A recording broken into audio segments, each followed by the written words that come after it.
Part 1 yaitu tentang konsep dasar.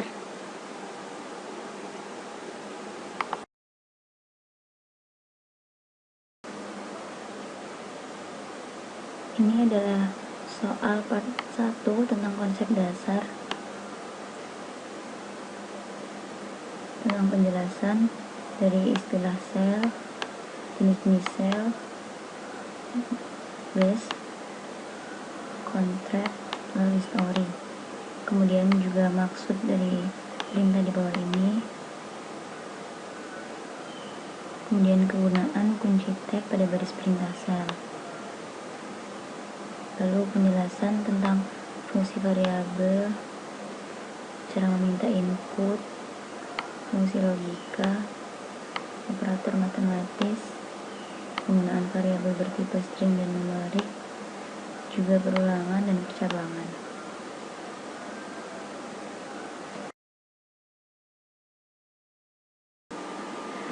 Di sini saya akan menjelaskan tentang beberapa istilah. Yang pertama adalah mengenai istilah sel. Sel merupakan program penghubung antara pengguna dengan sistem operasi. Lebih gamblangnya lagi, sel ini merupakan penghubung user dengan kernel sistem operasi dalam program sel tersebut. Setiap perintah yang diinputkan oleh user akan diterjemahkan oleh sel, kemudian akan dikirimkan hasilnya ke kernel, dan kernel tersebut akan melakukan operasi yang diminta oleh user. Nah, kelebihan sel Linux diantaranya adalah kebanyakan konfigurasi sistem dapat dilakukan dari sel command. Yang kedua, Linux Shell memberikan fleksibilitas terutama saat kita bekerja dengan banyak file. Yang ketiga, untuk tindakan penyelamatan terhadap sebuah data atau recovery terhadap sistem dan pekerjaan maintenance sistem pada single mode dapat kita lakukan lewat shell command juga. Kemudian jenis-jenis shell yang ada di Linux sangat banyak, tetapi di sini saya akan memberikan penjelasan sedikit. Beberapa di antaranya adalah bash atau burn again shell. Shell ini dikembangkan oleh Stephen Bourne, pencipta SH, pencipta SH dalam artian di sini adalah pencipta shell, di mana shell ini adalah pengembangan Bourne shell yang sudah dilengkapi dengan berbagai kelebihan yang tidak terdapat pada versi sebelumnya. Pada shell ini juga dilengkapi dengan kelebihan-kelebihan yang terdapat pada C shell dan juga Korn shell. Bash juga memiliki bahasa pemrograman yang baik serta interaktivitas yang mudah dipahami. Bash ini merupakan jenis shell yang paling banyak digunakan pada saat ini. Yang kedua adalah Korn shell atau KSH, diciptakan oleh Dave Korn. Shell ini diciptakan dengan menggabungkan kelebihan Bourne shell dan C shell, sehingga shell ini memiliki interaktivitas yang baik dan juga gaya pemrograman shell yang mudah. Kemudian C shell atau CSH diciptakan oleh Bill Boy. Bahasa pemrograman shell ini lebih sulit untuk digunakan oleh pemula karena memiliki sintaks mirip bahasa C. Oleh karena itulah shell ini dinamakan C shell. Kelebihan shell ini memiliki kemampuan interaktivitas yang lebih baik dibandingkan Bourne shell, serta memiliki fasilitas command composition untuk dapat melengkapi perintah yang belum lengkap dapat dilakukan dengan menekan tombol tab. Selanjutnya Z shell atau ZSH, yaitu salah satu shell populer di Linux. Banyak pengguna Linux memanfaatkan kemampuan scriptingnya untuk membangun script yang kompleks. Selanjutnya pengertian dari kontrak, yaitu sistem penjadwalan pada sistem operasi Linux yang memiliki fungsi hampir sama dengan schedule text yang ada di Windows. Cara kerjanya melakukan penyetingan waktu dan program atau file yang akan dijalankan pada waktu tertentu. Kontrak ini juga mendukung bash file. Manfaat pada kontrak bergantung pada kebutuhan pengguna. Salah satunya, kita dapat melakukan penjadwalan atau mematikan komputer, membuka sebuah program, merestart komputer, juga lain-lain. Ini yang terakhir, pengertian dari story. History ini merupakan adaptasi dari C-Shell atau CSH yang memiliki pengertian yaitu pencatatan dari semua instruksi yang telah dilakukan. History ini dapat dipilih kembali dan perintah yang dipilih dapat dijalankan kembali.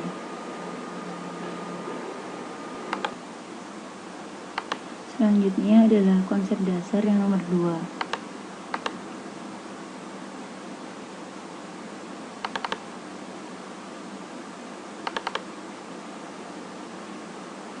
Yaitu tentang maksud perintah berikut. Yang pertama, pengertian perintah berikut ini merupakan referensi dari C-Shell atau CSH yang digunakan untuk mempermudah mereferensi file dan direktori pada home directory. Cat merupakan perintah untuk melihat isi sebuah file, sedangkan file yang dibuka adalah .base_profile. Kemudian untuk maksud perintah yang kedua ini, perintah output petik 1 atau tanda berikut disebut sebagai perintah pengganti. Pada perintah pengganti, perintah pada backward dieksekusi dan output perintah diberikan pada baris perintah. Tanda petik 1 membatasi semua ekspansi, sedangkan tanda petik 2 membatasi semua ekspansi kecuali ekspansi variabel, mengganti perintah, ekspansi satu karakter, dan pengganti story. Dengan kata lain, perintah di atas dapat diartikan sebagai perintah untuk mencetak echo atau argumen hostname. Kemudian untuk soal part 1 nomor 3,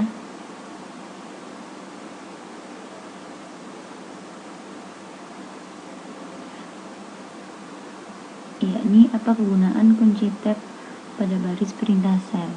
Kunci tab pada baris perintah sel ini digunakan untuk meneruskan perintah baris dengan lengkap. Kunci ini dapat digunakan untuk melengkapi nama perintah atau nama file. Untuk melengkapi nama file, ketik perintah dan dilanjutkan dengan ketik nama file. Jika yang diketikkan sudah merupakan karakter unik, tekan kunci tab. Jika nama file sudah berupa karakter unik, kunci tab akan melengkapi nama file. Contohnya, ketika kita mengetikkan chmod 444/etc kemudian tab, jika hanya ada satu perintah yang pernah kita ketikkan yang dimulai dengan chmod 444/etc, maka perintah lengkap akan muncul secara otomatis. Misalnya perintah yang kita masukkan sebelumnya adalah chmod 444/etc/group/group.d. Nah, cukup dengan menekan tombol tab pada keyboard.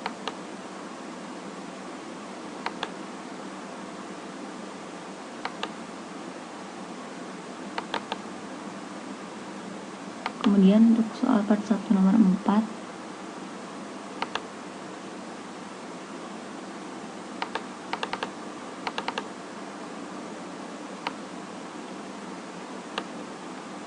yakni tentang bash scripting. Fungsi variabel pada bash scripting adalah mengenal atau sebagai identifier berupa satuan dasar penyimpanan yang isi atau nilainya sewaktu-waktu dapat berubah, baik oleh eksekusi program maupun proses lain yang dilakukan oleh sistem operasi. Variabel sendiri berfungsi sebagai data yang akan menempati memori dengan kapasitas tertentu. Variabel bisa dibagi menjadi 3 kategori, yaitu environment variable, positional variable, user defined variable. Kemudian yang selanjutnya adalah meminta input. Untuk meminta sebuah input, kita dapat menggunakan perintah read yang artinya dia akan membaca setiap inputan yang dimasukkan oleh user. Contohnya, ketika kita memasukkan script ini, read pertama adalah untuk membaca variabel nama yang dimasukkan oleh user. Kemudian variabel tersebut dapat ditampilkan dengan mengetikkan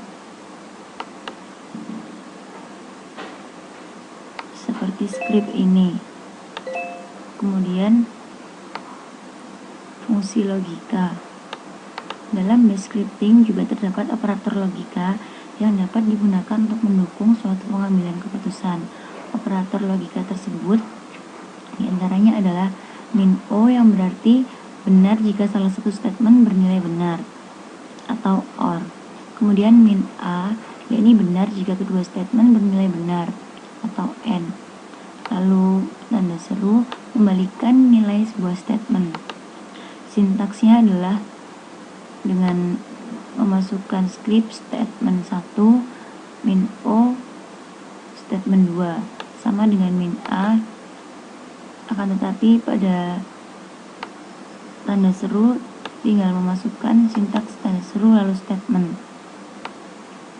Kemudian operator matematika.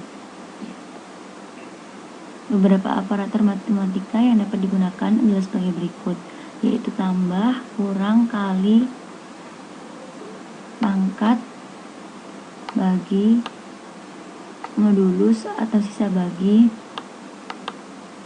yang simbolnya berupa persen, dan sintaksnya adalah sebagai berikut, seperti script yang terlihat ini. Kemudian selanjutnya variabel string dan numerik. Variabel string digunakan untuk mendeklarasi variabel yang berupa huruf, sedangkan variabel numerik digunakan untuk menampung variabel yang berisi karakter angka. Dan yang terakhir adalah perulangan dan percabangan. Perulangan terdiri dari 3, yaitu for, while, dan until. For melakukan perulangan sampai dengan kondisi ketemu.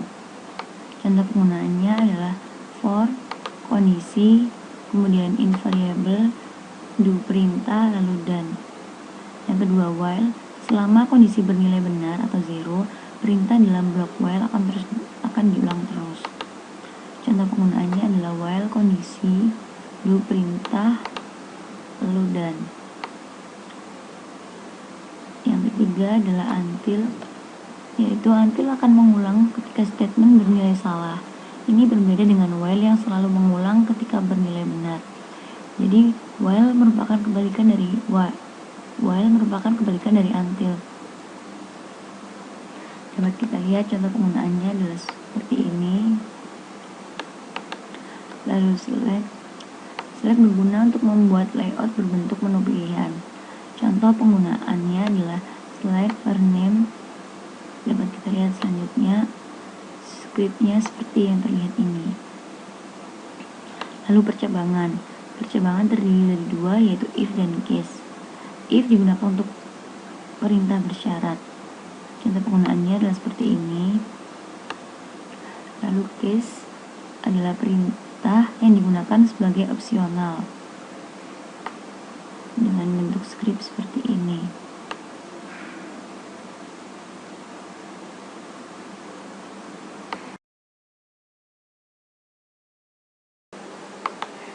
Part 2 yaitu tentang bash scripting dasar.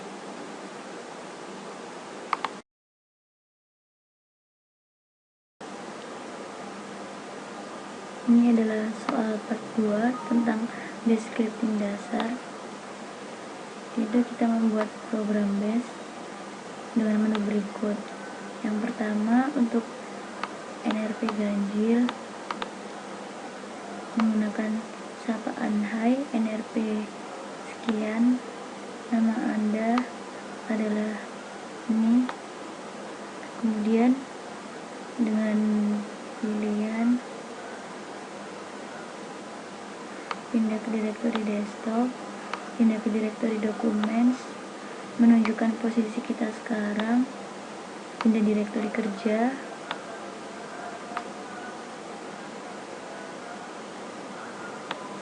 lalu buat direktori baru, mengubah nama direktori, menghapus direktori, menunjukkan versi kernel, menunjukkan nama host komputer, membuat sebuah file txt, menunjukkan hak akses, lalu keluar. Dan yang kedua adalah membuat script untuk menampilkan waktu saat ini dengan font berwarna merah.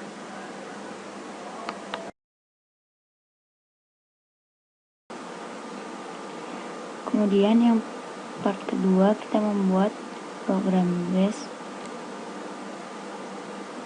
Untuk membuat program base ini, kita harus masuk ke terminal, kemudian masuk ke root, lalu masukkan perintah nano spasi nama program, yaitu sapaan.sh. Nah, untuk membuat program sapaan ini, kita harus menuliskan skrip seperti yang tertera di sini. Pertama, kita masukkan nama, kemudian masukkan NRP, lalu tampilannya Hai NRP, lalu nama Anda adalah. Kemudian berikut ini adalah pilihannya. Yang pertama, pindah direktori desktop. Kemudian yang kedua, pindah ke direktori dokumen. Yang ketiga posisi kita sekarang. Yang keempat, pindah ke direktori kerja. Lalu yang kelima, membuat direktori baru. Lalu yang keenam, mengubah nama direktori. Lalu yang ketujuh, menghapus direktori. Kemudian yang kedelapan adalah versi kernel kita. Yang kesembilan, nama host komputer kita. Lalu yang ke-10 adalah file txt. Kemudian yang ke-11, melihat hak akses kita. Kemudian yang ke-12 adalah keluar. Jadi pada part 2 nomor 1 ini terdapat 12 perintah. Tetapi di sini saya menggabungkan dengan part 1 yang nomor 2, yaitu untuk menampilkan waktu sekarang.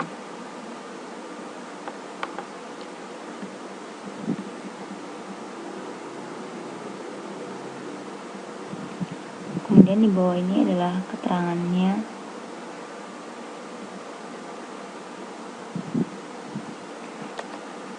Yang pertama tentang pindah ke direktori desktop. Kemudian pindah ke direktori dokumen. Lalu yang ketiga, menunjukkan posisi sekarang. Kemudian yang keempat, pindah direktori kerja. Dan yang kelima ini, membuat direktori baru.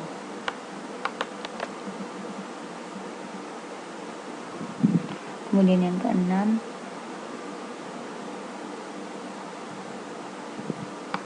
menghapus direktori.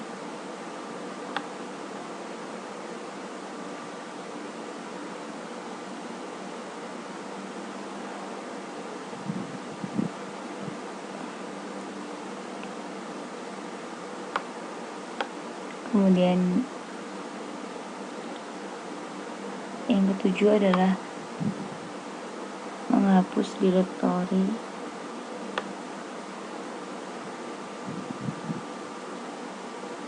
Yang keenam tadi adalah mengubah nama direktori. Jadi yang keenam ini adalah mengubah nama direktori. Lalu yang kedelapan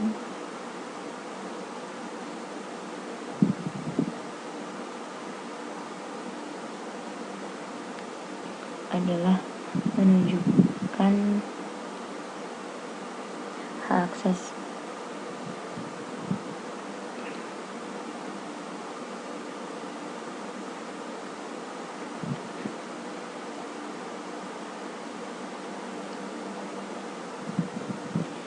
Kemudian yang ke-8 adalah menunjukkan versi kernel. Lalu menunjukkan nama host komputer.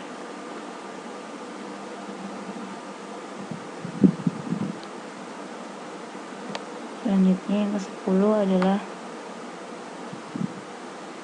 membuat file txt. Yang ke-11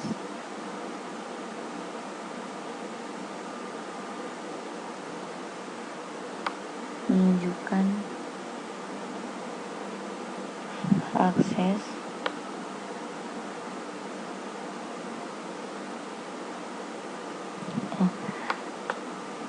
Yang ke-11 adalah menunjukkan siapa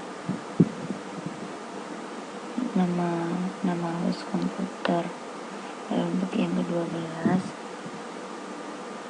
untuk keluar dari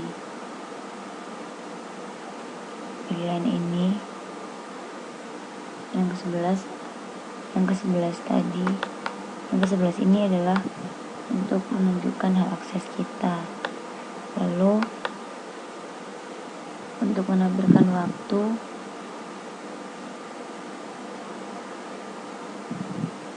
dapat menggunakan script ini.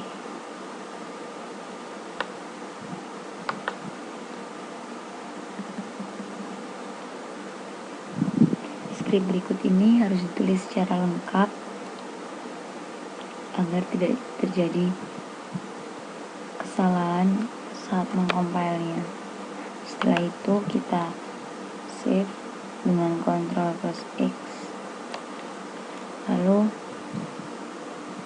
kita rubah aksesnya menggunakan chmod 777 spasi sapaan.sh. Kemudian kita lihat apakah ini sudah termasuk. Karena sapaan sudah termasuk, lalu kita buka menggunakan .sapaan.sh. Kita masukkan nama kita,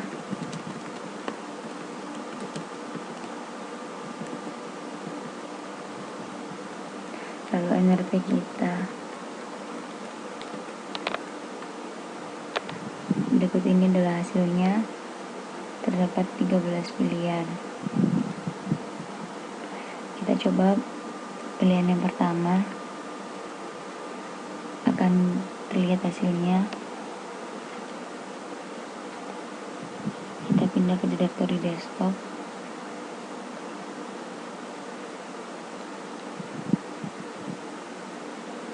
Kemudian untuk pilihan yang kedua, yaitu pindah ke direktori dokumen. Kemudian posisi kita sekarang.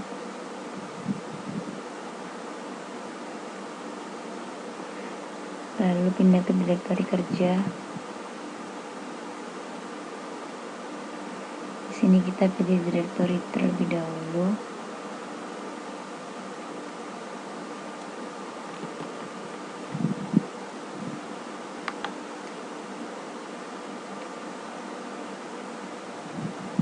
Lalu yang kelima, membuat direktori baru. Kita masukkan nama direktorinya.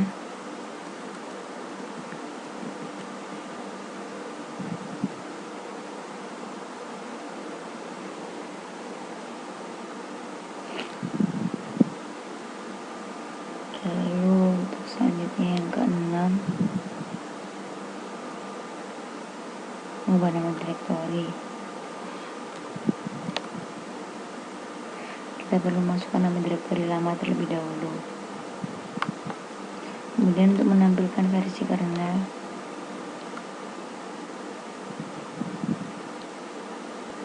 untuk menampilkan isi kernel kita masukkan perintah angka 8. Akan terlihat hasilnya.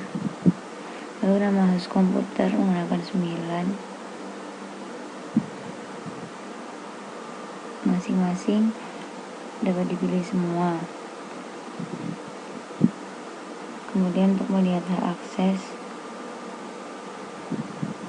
kita berada di root, lalu menunjukkan waktu sekarang menggunakan 13. Lalu jika sudah, kita masukkan pilihan 12 untuk keluar.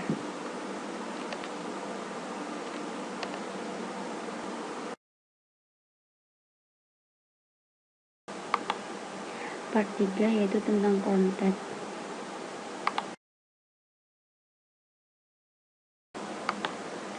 Soal part 3 yaitu tentang konten.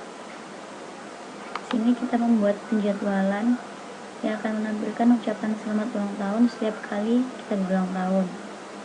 Kemudian yang kedua, kita membuat penjadwalan dari skrip soal nomor 2 itu untuk ditampilkan setiap 1 menit sekali. Dan yang ketiga, kita membuat penjadwalan sehingga pada saat user pertama kali login akan ditampilkan pesan selamat datang nama user.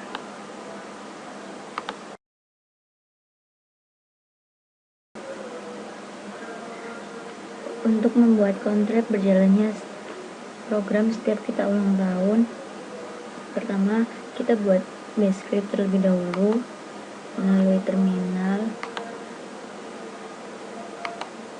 Kita masuk ke root, lalu kita masukkan perintah nano spasi ucapan .sh. Sini kita buat base scriptnya ucapan selamat,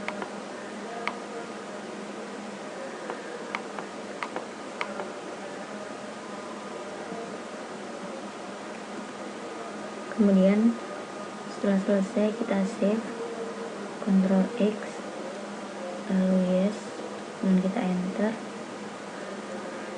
Kemudian kita edit menggunakan sudo spasi nano spasi content min e,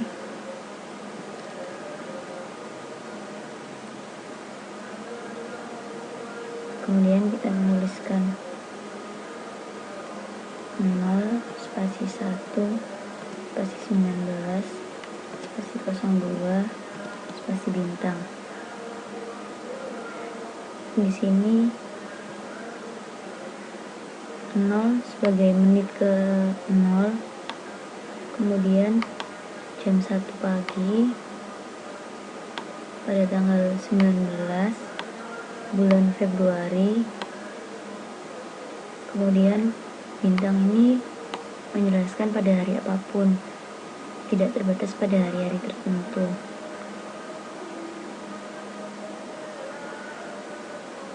Setelah selesai, kita Ctrl X, lalu save, enter.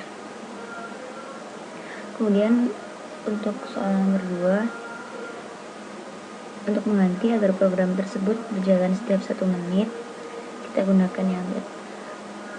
gunakan perintah tadi lagi, sudo spasi contrep, sudo spasi nano spasi contrep spasi min e.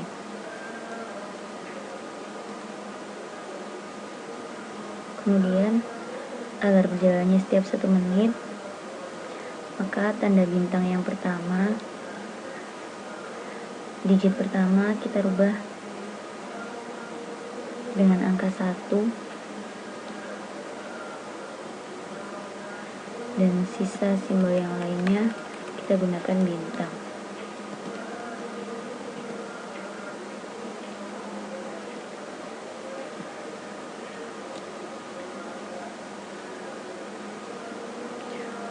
Setelah selesai, kita Ctrl X, save.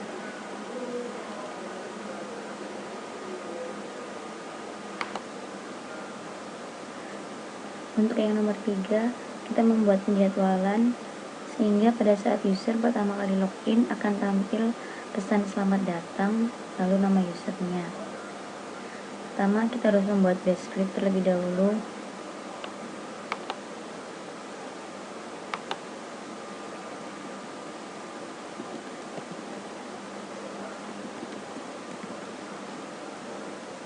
Kita buat base script dengan perintah yang sama seperti tadi, tapi berbeda judul. Dan di dalam base script tersebut kita masukkan source code seperti ini.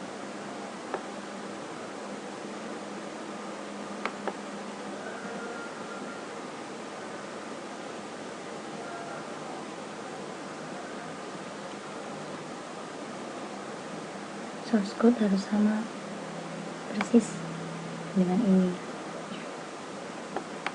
Jika sudah, kita Ctrl X untuk disimpan. Lalu kita rubah hak aksesnya, chmod spasi 777 selamat datang .sh. Jika sudah, lalu kita run.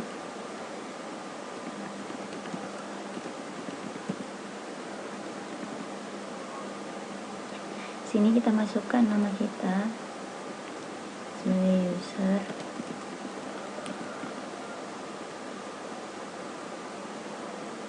maka akan tampil selamat datang